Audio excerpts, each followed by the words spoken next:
Hello everyone! So, for this video, sasagutin ko po yung mga na-send sa akin na questions. Questions were sent on my Instagram account, Facebook account, and even here on my YouTube channel. So, I've listed it down. And sinamarize ko na po lahat ng questions that I have received. So, a lot of people have sent me questions regarding or about job here in Finland and regarding nursing job specifically. So for the first question, what's the workload of practical nurses and registered nurses? And I can only answer this question based from my own experiences. So workload of practical nurses, basically we do basic care, hygiene, nutrient, food, giving off oral meds or subcutaneous. Basta basic care lang siya.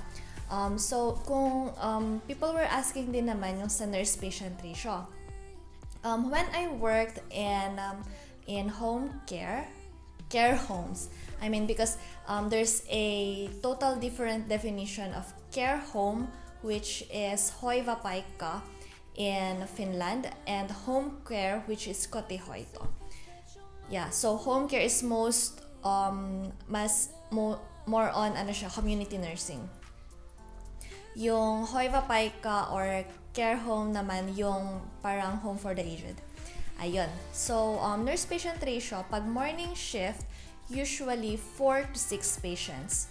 And that is true sa mga ganun din yung nurse-patient ratio kahit registered nurse ka in medical ward and rehabilitation hospital, because I've worked as a practical nurse sa care home, as a registered nurse naman sa rehabilitation hospital, regional hospital medical ward, and evaluation of care unit. Based from my experiences, yung nurse-patient ratio na yun for the morning and evening shift is most likely the same, 4 to 6 patients yan. Syempre may mga factors din yon kung kailan pwedeng mas magaan yung workload, kung kailan din mas mabigat yung workload, ganyan. Minsan kasi kapag yung sa mga care homes na merong mga extra nurses, ganyan, sila yung nagpapagaan ng workload. Pero yeah, I'll just mention yung morning shifts kasi and yung shifts here in Finland, they overlap. So morning shifts are 7 a.m. to 3 p.m. and evening shifts from 1 p.m. To 9 p.m. That's more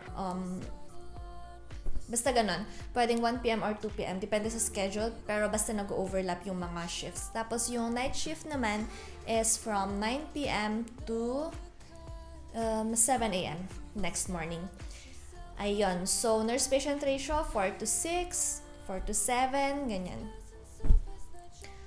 Tapos, sa night shift naman, dun yung madami. Kasi kung sa care home ka, most probably natutulog lang yung mga residents doon. So, mga 25 to 30 yung hawak mo. So, parang hawak mo yung buong floor or yung buong ward.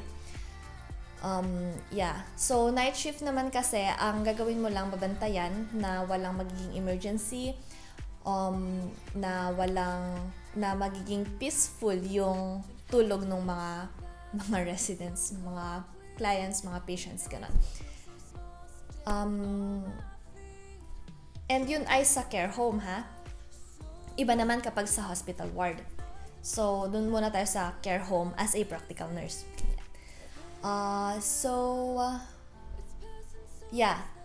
Dun ako nag-start. And then, after graduation as a registered nurse, I've started, my first workplace was a rehabilitation hospital infectious disease ward. Yung nurse-patient ratio din doon ng morning and evening shift is the same.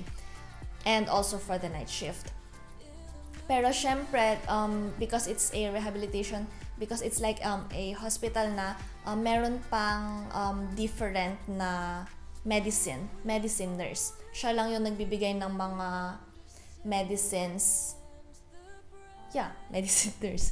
Ganon. Ganon din naman nung nag-work ako sa regional hospital, medical ward naman yon. Meron ding medicine nurse. Tapos, during the morning shift naman, yung nurse-patient ratio na 4 to 6 patients is to 1 nurse is also the same dun sa medical ward. Pero may third nurse. Yung third nurse naman, siya yung in charge sa doctor's rounds. Ayun. So, parang yung dalawa field, yung isa doctor's rounds. Ganon.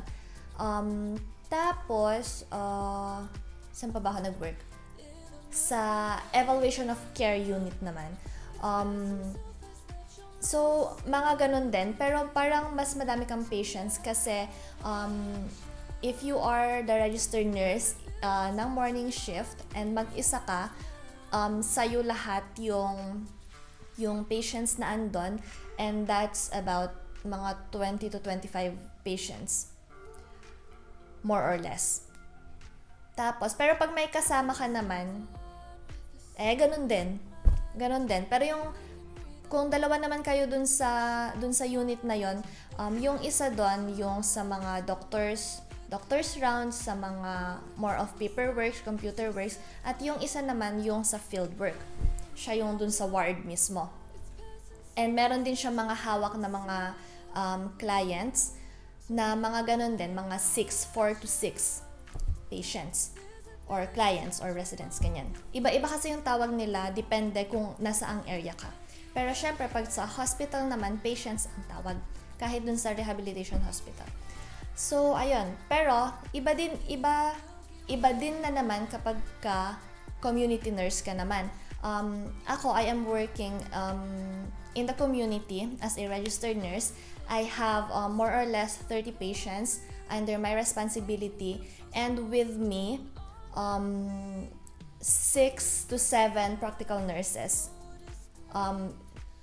They are usually in the field work, and I am usually responsible for kunyari, doctor's consultations, medicines, mga continuation of care, like if I need to get in touch with the social workers, with physical therapists, yung mga ganun-ganun.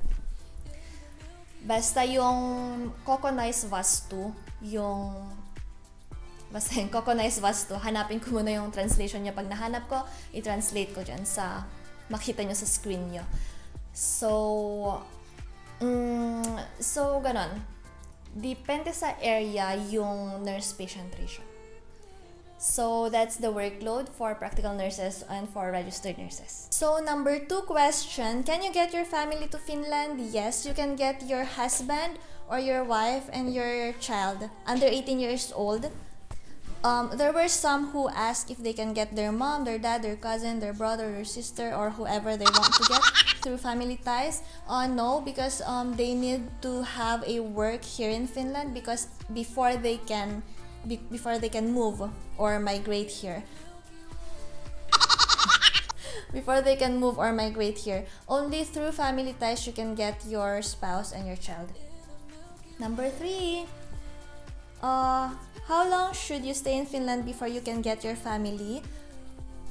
If you have a permanent job, if your visa permits you to work, or that's the residence permit visa, you can already get your family.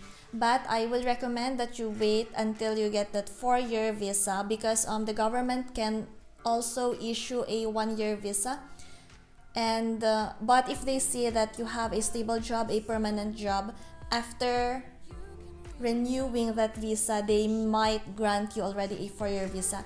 And if you have that 4-year visa, it is easier for you to get your family here. Ayan. So, 4th question. How much is the salary of a practical nurse? And how about a registered nurse? So, salary of a practical nurse. When I've started, practical nursing student, it was about 1,800 euros per month. That's the basic monthly salary. And on top of that, you can get yung mga differentials, like if you do weekend shifts, night shifts, evening shifts. After graduating as a practical nurse naman, magre-raise yung salary for about 100 or a bit over 100 euros. And that's for the private company. Tapos, what about daw a registered nurse? Registered nurse. When I was a new graduate, my first workplace, as I've said, was the rehabilitation hospital, infectious disease ward. The salary was 2,400 euros per month. And then I've tried working sa capital city, which is Helsinki. The basic monthly salary of a nurse is 2,500 euros per month. As yung 2,500 euros per month is when I was working in the evaluation care unit. In the community nursing, it's again different. If you would be working kunyari sa dialysis private, again it will be different. Pero sabihin na natin yung basic and general salary ng registered nurse dito sa capital city is more or less 2,500 euros per month. Basic. I'm not saying na yun yung sahod ko. So, nasa na tayo? 1, 2, 3, 4, 5. Oh, fifth question. Fifth question, how much is your tax or how big is your tax? My tax, nung nag-start ako, nasa 14% yung tax ko. Ngayon, at this moment, 22% yung tax ko. Mainly because kung nakadepende kasi yun sa ide-declare mo na yearly gross income mo. So, kapag kunwari, this one I can say, kapag kunwari, if you declared 30,000 euros per year gross income, most likely 17 to 18% yung tax. Next question, how is the language training? How is the language training? Mahirap. How long did it take? Or in the Philippines during my language training? I trained for 6 months in the Philippines before I got my working visa and before I arrived in Finland. And yes, the language training is okay. It's difficult. And as I've said, kailangan talaga ng patience na mag-memorize ng a lot of vocabs. Is it difficult to learn the Finnish language? Yes, it is difficult. You need patience for that. Did you pay for the language training? No, it was free by the agency. The language training is free. But this is only true for the agency where I've trained or where I came from. And that's the top make. If you would be asking me language training given by other agencies, I don't know. I don't know po. Next question. How much do I need to prepare when starting? How much is the plane ticket? Prepare. When I came to Finland, when I arrived to Finland, I have baon of about 80k. But 80k, I mean 80,000 pesos. So that's mga 1,600 euros. But I think 1,000 euros as your starting money or your baon here in Finland is more than enough because you will only be paying for your food, for basic necessities before you receive your monthly salary. So 50,000 pesos is more than enough. How much was the plane ticket? The plane ticket from the Philippines to Finland, it was one way. As I can remember, it was around 40,000 pesos. Next question, the agency you mentioned says visa processing and language training is free. Is it true? Yes, if they said so, then it is true. I can only say that the agency is legit. Next question, I was offered a student pathway to Finland with no IELTS, no medical, and no language training. What opportunity is better, the one you took or the student pathway? Personal opinion and personal recommendation. I think it is a better option to come to Finland through the agency or yung parang sa ginawa ko kesa you come here in Finland to study or yung student pathway at chuchuchu. Kasi in my opinion, since language is very important, kapag pagdating mo dito as a student, zero language ka.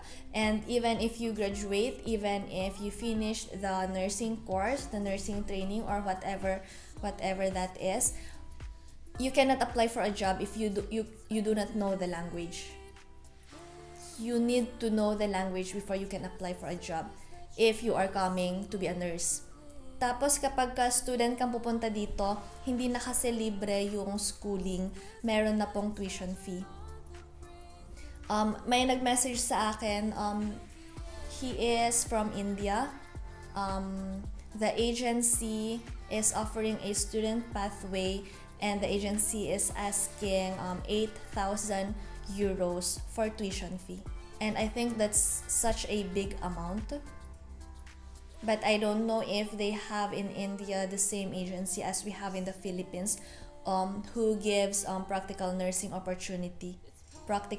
job opportunities to nurses. Next question, what will be shouldered by the employer? None. Yeah, none.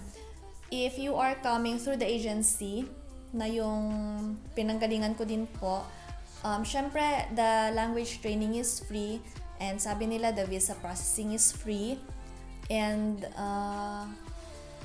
while you are working here, you are also finishing your practical nursing degree and that is also free. So you are studying while working and the practical nursing studies are for free. So there.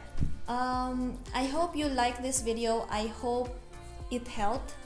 Yeah, I've decided to just answer all the questions in one video para panoorin na lang nila or panoorin nyo na lang and at the same time masasagot din yung ibang questions na hindi nyo pa natanong. And yeah, madaming mga nagtatanong, mag-subscribe din kayo, wag lang puro tanong, char. Pero yeah, okay lang. So, ayun lang guys. Thank you for watching. See you on the next video. Bye!